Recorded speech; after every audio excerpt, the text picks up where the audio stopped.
હા મિત્રો, અમારું જ્યારે વાવાઝોડું બેસીને થયારું ત્યારનું એ પેલાના મકાનનો પાયો અમને બાંધેલો હતો.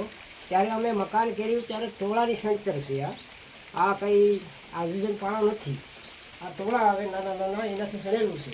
પછી બાયુએ અમારે દોહા ડગરાવી લીપી આ બધું બનાવેલું છે. ને બનાવી અત્યારે અમે આમાં રડાક કરીએ છીએ, રહીએ છીએ અહીંયા. ને અમને આમાં શાંતિ મળે છે. કારણ કે અમે બંગલામાં અમને ફાવતું નથી. કારણ કે અમારી ઉંમર પ્રમાણે અમને નથી ગમતું એ લોકો. ને અમને લાઇટ નથી ત્યારે અમારા છોકરા છે કે દાદા વાડીએ રહી છે, તો આપણે એની લાઇટ થોડીક ગોઠવી દઈએ. તો લાઇટનો શેડો લીધો છે બાજુમાંથી, એટલે અમને થોડોક પાવરથી જરાક આંજવાળવું પડે છે. કારણ કે અમારી ઉંમર પ્રમાણે જરાક આખું ઓછું થઈ જાય છે, ઓછું દેખાય એટલે. ને અમે આ ગ્યાર કરીએ છીએ. આ ગ્યારમાં અમને રહેવાની એવી સુવિધા મળે છે કે એવી સુવિધા અમને કાંઈ મળતી નથી. તમારા સિમેન્ટમાં કે લાદીમાં અમને ફાવતું નથી. મિત્રો, આ જો તમને વિડીયો ગમે, આ વિડીયોમાં તમે જાણી લીધો કે એટલા વર્ષથી વાવાઝોડા વહી જશે બેસીને, તો અમારો એક વળો કે હેડ્યો નથી.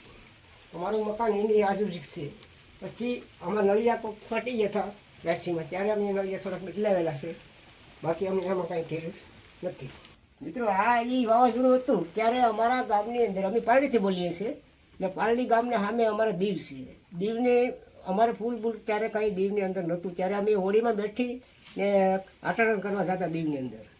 ત્યારે અમે એ બ્રેકુરી વાવાઝોડું થયું ત્યારે અહીંયા અમારા ગામની અંદર આ અમારી સ્કૂલ હતી, ને સ્કૂલ જૂની હતી નળિયાવાળી, એ બધું પડી ગયું હતું. ત્યારે એ લોકોના વાળો અહીંયા વયાવ્યા હતા. ત્યારે અમે એ વાળની ખરી બનાવવા માટે 2.5 રૂપિયા મજૂરી જતા હતા.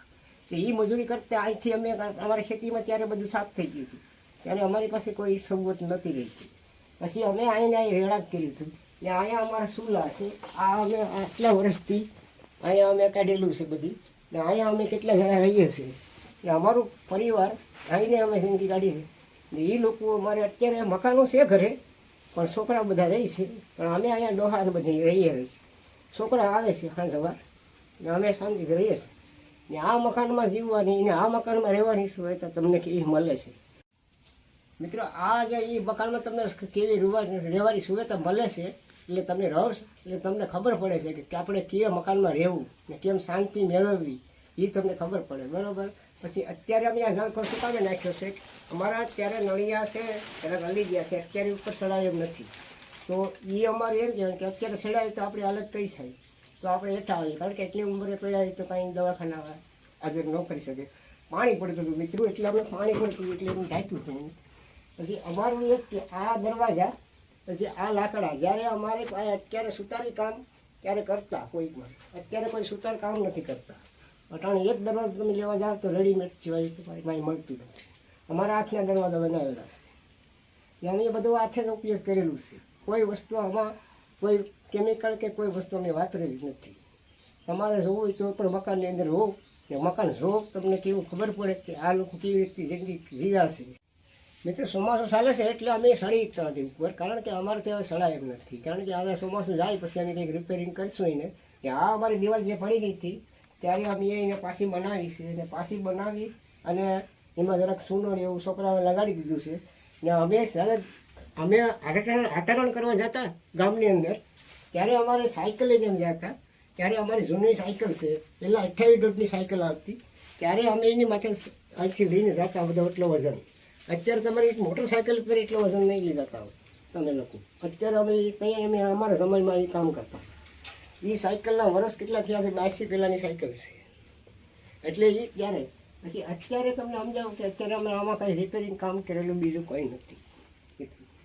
કે તમે આવા મકાનમાં રહી શકો છો. ને આવા મકાનમાં રહો તમને કેવી માહિતી મળે, તમારા ઘરના સંસ્કાર કેવા મળે, તમને શાંતિ મળે, તમને આરોગ્ય મળે, તમને ઘરની અંદર કે બહારની અંદર કે ભાઈ આપણા ઘરની અંદર જાય છે તો આપણે કેટલી શાંતિ મળે. એ અત્યારે ઇલેક્ટ્રિક શોપ છે, ત્યારે અત્યારે કોઈને મહેનત કરવી નથી. કારણ કે ડાયરેક્ટ જ આપણે બટન દબાવો એટલે ચાલુ થઈ જાય છે. ત્યારે અમારા સમયમાં અમારે ધમવાનું આવતું હતું, ત્યારે અમે ધમે એટલો. આ પહેલાંના સમયમાં તો અમારે કંઈ પોપની કોઈ દવા જ નથી. અરે દવા ત્યારે આવી પણ તમને કંઈ ગમશો મિત્રો કે દવા તમને સમજાવો કે ત્યારે મારા 45 વર્ષની ઉંમર થઈ ત્યારે દવા નીકળી છે. પછી ને અત્યારે વધતી જાય છે. પછી અત્યારે આ પોપ લાવ્યા, તે પોપ કે કોઈ નહોતું મારા ખેતી વિકાસમાં કે ખેતીમાં અમે દવા નહોતા છાંટતા. મિત્રો અત્યારે તો બધી દવા છાંટે છે, બધી દવા સિવાય એ લોકો કહે છે કે દવા સિવાય કંઈ નથી થતું, એ લોકો એમ સમજાવે છે. તો અત્યારે તમે એમ કહો કે દવા તમે બંધ કરી દો, એની પોઝિશન વાપરી શકો છો. કદાચ તમે 1 વર્ષ દવા બંધ કરી દો તો એની પોઝિશન આવી જાય છે. કારણ કે 1 વર્ષ તમને તકલીફ પડે, કારણ કે આ દવાથી તમને સમજો ખેતી આપણી બગડે છે. એ ખેતી દવા સિવાય આપણે પોતાના છોકરા દવા સિવાય રહી શકતા નથી, તો ખેતી કાંથી રહી શકે. જો મિત્રો તમને વિડીયો સારો લાગ્યો હોય ને અમારું ઘર તમને સારું લાગ્યું હોય ને અમે તમને વિડીયો મોકલાવીએ છીએ ને તમે આ વિડીયોમાં તમને સારું લાગ્યો હોય તો તમે જોઈ શકો છો, ને તમને સારું લાગે તો અમારે આ ચેનલ ઉપર સપ્લાય